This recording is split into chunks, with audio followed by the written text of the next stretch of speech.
Hey guys, welcome back to my channel. ముందుగా అందరికీ happy weekend. ఈ వీకెండ్ మనకి చాలా హడావిడి కదా, ఫెస్టివల్ కూడా ఉంది. సో అలాంటి టైంలో మనకి చాలా సింపుల్గా అయ్యేది అండ్ ఈజీ వేలో చేసుకునేది అయితే నాకైతే ఫస్ట్ గుర్తొచ్చేది అయితే మిల్ మేకర్. నేను మిల్ మేకర్ చాలా టైప్స్లో చేస్తాను, అందులో ఇదైతే ఈజియెస్ట్ వే. సో ఎప్పుడైనా నాకు తొందరగా కావాలి అంటే నేను ఈ రెసిపీ ఫాలో అవుతాను. సో మీ అందరికీ కూడా యూజ్ అవుతుంది అనేది నేను ఈ వీడియో అయితే అప్లోడ్ చేస్తున్నాను. సో చూసి స్టార్టింగ్ నుంచి ఎండ్ వరకు చూసి నాకు ఎలా ఉందనేది కామెంట్ చేయడం మాత్రం అస్సలు మర్చిపోకండి. అండ్ వీడియో చూసిన తర్వాత లైక్ కూడా చేయండి. అండ్ నా ఛానల్ ఫస్ట్ టైం చూసుకుంటే ప్లీజ్ ఫస్ట్ వెళ్ళి సబ్స్క్రైబ్ చేసుకోండి. సో ఫస్ట్ అయితే ఫాస్ట్గా ప్రాసెస్కి వెళ్ళిపోదాం. నేనైతే ఇక్కడ మిల్ మేకర్ తీసుకొని అవి హాట్ వాటర్లో వేసాను. సో కొంతమంది బాయిల్ కూడా చేస్తారు, బట్ నేనైతే ఇదే ప్రిఫర్ చేస్తాను.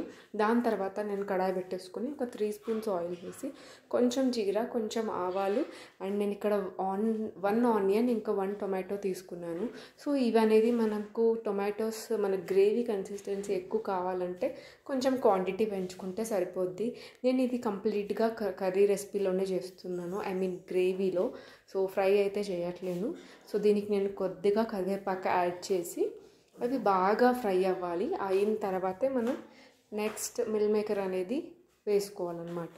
సో ఇదైతే నేను ఎలాంటి మసాలాలు వేయకుండా చేస్తున్నాను అనమాట ఇది.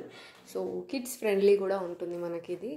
సో ఇక్కడ నేను కొద్దిగా పసుపు యాడ్ చేశాను అండ్ ఇవి తొందరగా మగ్గడానికి కొద్దిగా సాల్ట్ కూడా వేసాను.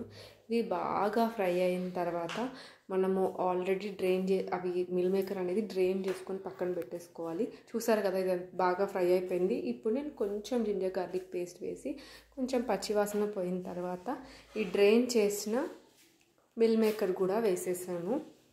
ఇవి కూడా కాసేపు ఆయిల్లో బాగా ఫ్రై అవ్వాలి, అప్పుడే మనకు ఆ పచ్చివాసన కూడా అంతా పోతుంది. దాని తర్వాతే నేను ఒక 1 spoon chilli powder, 1/2 spoon salt కూడా వేసి మళ్ళీ ఒకసారి కలిపేసాను.